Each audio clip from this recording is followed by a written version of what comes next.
Salam alaikum. Voici la vidéo sur le paradis qui parle des aliments du paradis qui a été promis lors de la dernière vidéo sur les palais du paradis que je vous invite à voir. Cette vidéo n'est pas destinée qu'aux musulmans mais aussi à toute personne curieuse voulant se cultiver. Le Très-Haut a dit: ils contiennent des fruits, des palmiers et des grenadiers. Sourate 55, verset 68. Et aussi, ils contiennent deux espèces de chaque fruit. Sourate 55, verset 52. Et aussi, ils seront accoudés sur des tapis doublés de brocart, et les fruits des deux jardins seront à leur portée pour être cueillis. Sourate 55, verset 54. Et aussi, ces ombrages les couvriront de près, et ces fruits inclinés bien bas à portée de leurs mains. Sourate 76, verset 14. Et aussi, ils seront parmi des lotus sans épines, et parmi des bananiers au régime bien fourni, dans une ombre étendue, près d'une eau coulant continuellement, et des fruits abondants, ni interrompus ni défendus, sur des lys surélevés. Sourate 56, versets 27 et 34. C'est-à-dire qu'ils ne disparaissent pas pendant certaines périodes, mais qu'on trouve à toutes les saisons. Le Très-Haut a dit également: tel est le paradis qui a été promis aux pieux. Sous lui coulent les ruisseaux, ses fruits sont perpétuels, ainsi que son ombrage. Voilà la fin de ceux qui pratiquent la piété, tandis que la fin des négateurs sera le feu. Sourate 13, verset 35. Ce n'est pas comme la vie ici-bas, où les fruits apparaissent à certaines saisons et ne se trouvent pas à d'autres. Et quand l'un de ces fruits se trouve en haut d'un arbre, et que l'un d'eux le désire, ce fruit s'approche de lui, se penche vers lui et se soumet à lui. Abu Ishaq rapporte d'après El-Bara, à propos de ce verset: ces fruits inclinés bien bas, à portée de leurs mains, sourate 76, verset 14, on rend ces fruits si proches à tel point qu'ils peuvent les atteindre même lorsqu'ils sont allongés. Le Très-Haut a dit: annonce à ceux qui croient et pratiquent de bonnes œuvres qu'ils auront pour demeure des jardins sous lesquels coulent les ruisseaux. Chaque fois qu'ils seront gratifiés d'un fruit des jardins, ils diront: c'est bien là ce qui nous avait été servi auparavant. Or c'est quelque chose de semblable, seulement dans la forme. Ils auront là des épouses pures et ils demeureront éternellement. Sourate 2, verset 25. Et aussi, les pieux seront parmi des ombrages et des sources, de même que des fruits selon leurs désirs. Mangez et buvez agréablement pour ce que vous faisiez, c'est ainsi que nous récompensons les bienfaisants. Sourate 77, versets 41-44. Et aussi, et des fruits de leur choix, et toute chair d'oiseau qu'ils désireront. Ils auront des houris aux yeux, grands et beaux, pareils à des perles en coquille, en récompense pour ce qu'ils faisaient. Sourate 56, versets 20 et 24. Et aussi, ils demanderont en toute quiétude toutes sortes de fruits. Sourate 44, verset 55. Au paradis, le sol est de musc et de safran, et que les troncs des arbres sont en or. Si donc le sol est ainsi constitué, que dire alors des fruits beaux, mûrs et délicieux qu'ils produisent et dont nous ne connaissons dans la vie ici-bas que les noms. Dans la vie ici-bas, les lotus ont de nombreuses épines, ne donnent que de maigres fruits. Quant aux acacias, ils sont prisés seulement pour leur ombrage. Au paradis, ces mêmes arbres portent plutôt de nombreux et bons fruits, à tel point que se dégagent de chacun de ces fruits 70 sortes de saveurs et des couleurs qui ne se ressemblent point. Que dire alors des bons fruits de la vie ici-bas, tels que les pommes, les dattes, les raisins, etc. Que dire de toutes les sortes de plantes parfumées et des fleurs? Il y a ce qu'aucun œil n'a aperçu, aucune oreille n'a entendu, et ce qui n'a jamais passé à l'esprit d'un être humain. Dans les deux Sahih, il est rapporté d'après Ibn Abbas, dans le hadith de la prière de l'éclipse, que les gens demandèrent au prophète sallallahu alayhi wa sallam: ô messager de Dieu sallallahu alayhi wa sallam, nous t'avons vu chercher à attraper quelque chose de ta place et ensuite nous t'avons vu reculer. Il répondit: j'ai vu, ou plutôt on m'a fait voir le paradis, j'ai touché une grappe, si je l'avais prise, vous en auriez mangé tant qu'on aurait duré la vie ici-bas. Dans le Mousnad, nous lisons d'après un hadith de Jabir que le prophète sallallahu alayhi wa sallam a dit: le paradis m'a été présenté avec sa beauté et son éclat. J'ai saisi une grappe de raisin pour vous l'apporter, on m'en a empêché. Si je vous l'avais apporté, tous ceux qui se trouvent entre le ciel et la terre en auraient mangé sans jamais parvenir à le diminuer. Abu el-Qasim et-Tabarani rapporte d'après Taouban que le messager de Dieu sallallahu alayhi wa sallam a dit: quand l'homme au paradis cueille un fruit, un autre fruit pousse à sa place. El-Tabarani rapporte par ailleurs d'après Abu Moussa que le messager de Dieu sallallahu alayhi wa sallam a dit: quand Dieu a fait descendre Adam du paradis, il lui a appris à tout faire. Il lui a donné des fruits provenant du paradis en guise de provision. Vos fruits que voici ont pour origine les fruits du paradis. Mais vos fruits se gâtent, alors que ceux du paradis ne pourrissent jamais. El-Hassan ibn Harfa rapporte d'après Ibn Mas'ud que le messager de Dieu sallallahu alayhi wa sallam a dit: lorsque tu vois un oiseau et que tu désires en manger, il tombe grillé entre tes mains. At-Tirmidhi rapporte ce hadith d'après Anas et le qualifie de hadith bon. On interrogea le messager de Dieu sallallahu alayhi wa sallam au sujet d'Al-Kawthar. Il répondit: c'est un fleuve que mon Seigneur le Très-Haut, le Tout-Puissant m'a donné. Son eau est plus blanche que le lait et plus sucrée que le miel. Le col de ces oiseaux ressemble à celui des chamelles. Oumar dit alors: ces oiseaux sont certes heureux. Le messager de Dieu sallallahu alayhi wa sallam répliqua: ceux qui les mangent sont encore plus heureux. Dans le Tasfir d'At-Ta'labi, on trouve ce hadith élevé jusqu'au prophète sallallahu alayhi wa sallam, rapporté d'après Abu ad-Darda. Il dit: au paradis, on trouve des oiseaux qui ont un cou comparable à celui des chamelles et qui se mettent en rang sur la main de l'ami de Dieu. L'un d'entre eux dit: ô ami de Dieu, je me suis nourri des prairies qui se trouvent au pied du trône et me suis abreuvé aux sources de la brise. Mange donc de ma chair. Il continue ainsi à se vanter en sa présence jusqu'à ce qu'il lui passe à l'esprit et à l'idée d'en manger un.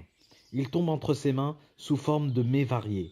Il en mange autant qu'il en veut. Une fois l'ami de Dieu rassasié, les ossements des oiseaux se rassemblent et de nouveau s'envolent là où il le désire. Omar radiallahu anhu dit alors: ô messager de Dieu sallallahu alayhi wa sallam, ils sont certes heureux. Il répliqua: ceux qui les mangent sont encore plus heureux. El-Nasa'i rapporte ce même hadith d'après El-Hamash. À sa fin on y lit: un juif dit: celui qui mange ou boit ressent certes un besoin. Or au paradis, le mal n'a pas droit de citer. Le messager de Dieu sallallahu alayhi wa sallam répondit: leur nourriture se transforme en sueur qui a l'odeur de musc. C'est ainsi que se vide leur estomac. El-Hassan ibn Arfa rapporte d'après Abdullah ibn Mas'ud que le messager de Dieu sallallahu alayhi wa sallam a dit: tu aperçois un oiseau et tu désires le manger, voici qu'il atterrit grillé entre tes mains. Ahmad rapporte d'après Abu Huraira que l'envoyé de Dieu sallallahu alayhi wa sallam dit: un jour, en présence d'un homme de la campagne, un de ces hôtes du paradis demanda à son Seigneur, le Très-Haut, le Tout-Puissant, de l'autoriser à semer. Dieu lui dit: n'as-tu pas tout ce que tu désires? Il répondit: si, bien sûr, mais j'aimerais semer des grains.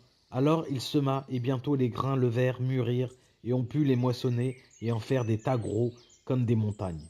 Le Seigneur, le Très-Haut, le Tout-Puissant dit alors: ô fils d'Adam, prends cela. Il n'y a certes rien qui puisse te rassasier. Le Bédouin dit alors: je jure par Dieu, il ne peut s'agir que d'un Koreïch ou d'un Ansarite. Ils sont en effet des agriculteurs, alors que nous ne le sommes pas. À ces mots, le messager de Dieu sallallahu alayhi wa sallam se mit à rire. Muslim rapporte dans son Sahih, d'après Taouban, qu'un juif demanda au messager de Dieu: que leur donne-t-on quand ils entrent au paradis? Il répondit: l'excroissance d'un foie de poisson. Il reprit: mais que leur sort-on après cela? Il répondit: on les regorge le bœuf de paradis qui se nourrit de ces contrées. Il posa une dernière question: quelle boisson accompagne ce mets? Il répondit: celle d'une source qu'il s'appelle Salsabil. Alors il conclut: tu as dit vrai. Dans les deux Sahih, on trouve le hadith suivant rapporté d'après Abu Saïd. Le messager de Dieu sallallahu alayhi wa sallam a dit: au jour de la résurrection, la terre est un seul pain, que le Tout-Puissant de sa main enroule comme l'un de vous pétrit son pain pour sa provision de voyage, et qui servira de nourriture aux habitants du paradis. Un juif s'approcha alors de lui et dit: puisse le tout miséricordieux te bénir, ô Abu el-Qasim. Ne veux-tu pas que je te parle de ce qu'on offrira aux hôtes au paradis au jour de la résurrection? Il dit: certes oui. Il continua: ce sera la terre qui formera au jour de la résurrection un seul pain. Ne veux-tu pas que je te dise que sera le mets qu'on leur servira? Il dit: certes oui. Il dit: c'est un taureau et un gros poisson. 70 000 hôtes mangent de l'excroissance de leur foie. Ibn Abbas a dit: les fruits du paradis sont identiques aux gourdes, plus blancs que le lait, plus doux que le miel, plus tendres que le beurre et sans aucun pépin. Petit prélude pour vous dire que dans la prochaine vidéo, on parlera des boissons et des fleuves du paradis, Inch'Allah. Je vous invite donc à vous abonner, activer la cloche pour être au courant des prochaines vidéos et vous pouvez aussi liker, ça fait toujours plaisir quand ton travail est apprécié. Ibn Qutayba, qu'Allah lui fasse miséricorde, a fait une interprétation sur un hadith où il y est dit: s'il y a des viandes au paradis, alors il est possible qu'il y ait des chèvres et des moutons. S'il y a des oiseaux, il est possible qu'il y ait des chameaux. Il y est confirmé par le hadith prophétique transmis par Ibn Madia, radiallahu anhu, que les brebis sont parmi les bêtes du paradis. Les brebis figurent parmi les bêtes du paradis. El-Abani Sahih. El-Munawi, radiallahu anhu, dit en commentant ce hadith, c'est-à-dire qu'il y aura des brebis au paradis. Dieu dit dans son infinie beauté: et la chair d'oiseaux qu'ils désireront. Sourate 56, verset 21. On fera circuler devant eux des plateaux en or et des coupes, tout ce que les âmes désirent, et ce dont les yeux se délectent, et vous y serez éternellement. Sourate 43, verset 71. Le prophète sallallahu alayhi wa sallam a dit, les habitants du paradis les plus inférieurs auront à leur service 10 000 domestiques. Chacun de ces domestiques portera 2 plateaux, un en or et un autre en argent. Chacun des plateaux contient un mets différent des autres. La première bouchée sera aussi délicieuse que la dernière. Ensuite, la nourriture se dégagera avec une sueur et l'odeur musquée. Ils n'urineront pas, n'iront pas aux latrines et ne se moucheront pas. Rapporté par Ibn Abj Dunya, Tabarani et Munziri. Lorsque les gens du paradis habitent au paradis, un ange viendra à eux et leur dira « Le Seigneur Tout-Puissant vous ordonne de lui rendre visite. » Ils se réuniront. Allah le Tout-Puissant ordonnera à David, alayhi salam, qui élèvera la voix pour chanter pureté au Seigneur et le glorifier. Ensuite, la table de l'immortalité sera mise. Ô messager d'Allah, demanda-t-on, quelle est la table de l'immortalité? Et le prophète de répondre, un de ces coins est plus vaste que l'espace séparant l'est de l'ouest. Ils en mangeront et y trouveront des habits. Puis ils diront, il ne reste que voir la face de notre Seigneur, loué et glorifié soit-il. Le Seigneur fera son apparition. Ils tomberont à genoux et se prosterneront. On leur dira, vous n'êtes pas dans la demeure des œuvres, mais dans la demeure de la récompense. Rapporté par Abu Naïm. Alors que les gens du paradis seront en train de jouir des délices, une lumière brillera. Ils lèveront la tête et verront le Seigneur Tout-Puissant les surplomber et dire « Le salut soit sur vous, ô gens du paradis !» Ils délaisseront tous les délices dont ils jouiront aussi longtemps qu'ils regarderont le Seigneur. Une fois voilés d'eux, il leur restera sa bénédiction et sa lumière. Rapporté par Ibn Majah. Le Seigneur dira aux habitants du paradis « Ô gens du paradis !» Ils répondront « Nous accourons vers toi, ô notre Seigneur. Le bien se trouve entre tes mains. » « Êtes-vous satisfait ?» demandera-t-il. « Comment pouvons-nous ne pas l'être ? Ô Seigneur, alors que tu nous as accordé ce que tu n'as accordé à aucune autre de tes créatures, sera leur réponse, et leur Seigneur d'ajouter. Voulez-vous que je vous accorde une chose meilleure que cela ? Ô Seigneur, y a-t-il meilleur ? Demandera les gens du paradis. Je vous accorderai mon agrément, et ne sera jamais en colère contre vous, dira le Tout-Puissant. Rapporté par Bukhari et Muslim.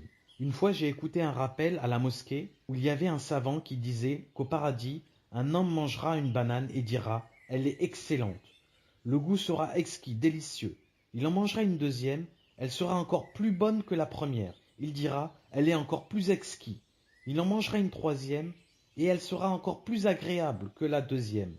Et cela se répétera 99 fois, toujours de plus en plus exquis. Comme on l'a mentionné vers le milieu de la vidéo, il y a des oiseaux au paradis qui te parlera pour t'inciter à le manger. Imagine, il parlera. Tu pourras taper la discute avec les oiseaux, comme dans les dessins animés ou dans les films fantastiques.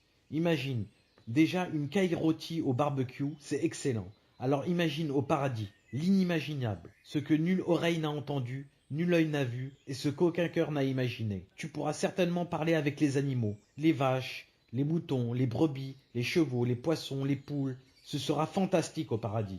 Tu auras ce que ton cœur désire et ce qui réjouit tes yeux. Si tu aimes le poulet rôti olive frites, tu auras ce que ton cœur désire et ce qui réjouit tes yeux. Si tu aimes les glaces, si tu aimes les hamburgers, le canard laqué, les sushis, le chocolat, les pizzas, les côtelettes d'agneau, les côtelettes de veau, les pop-corn, les chips, les couscous, le jambon, les fajitas, les plats au barbecue, tu auras tous ces plats et plus encore, ce que nul œil n'a vu. De plus, il n'y a de ressemblance avec ces plats de ce monde que le nom. Le goût est incomparable, l'odeur, la texture, ça n'a rien à voir avec les restaurants 4 étoiles et même la cuisson des grands chefs. Tu imagines, le plus merveilleux des plats que tu as mangé dans ta vie, ça a le goût de plastique comparé aux merveilleux plats du paradis. En plus, servi pas par dizaines de plats, pas par centaines de plats, mais par milliers de plats. Imagine un poulet noir ou jaune, label rouge, nourri avec de bonnes choses, élevé à la nature, ça a un goût exquis bien rôti, c'est délicieux. Alors imagine au paradis, nourri avec la merveilleuse nature du paradis, l'air pur, et ce sera pareil pour tous les autres animaux, les poissons, les vaches, les cailles, etc. Nourris de la meilleure nourriture de l'univers. Imagine la qualité de la viande. Et le couscous, rien à voir avec le couscous de ta maman, ni le couscous de ta femme ou de ta tante. Les hamburgers, ça sera pas McDo, c'est misérable, insignifiant comparé aux hamburgers du paradis. Avec des frites somptueuses, exquis, croquantes, moelleuses, un délice pour la bouche, l'odorat et les yeux. Rien qu'une frite du paradis, ça a un prix inestimable dans ce monde. Pire que tous les tableaux de Picasso. Le prophète de Dieu, sallallahu alayhi wa sallam, a dit « Celui qui montre un bien a la même récompense que celui qui l'a fait. » Je vous invite donc à partager pour montrer ce bien. Vous serez récompensé, Inch'Allah. Vous pouvez liker et vous abonner. Je vous dis à la prochaine, Inch'Allah.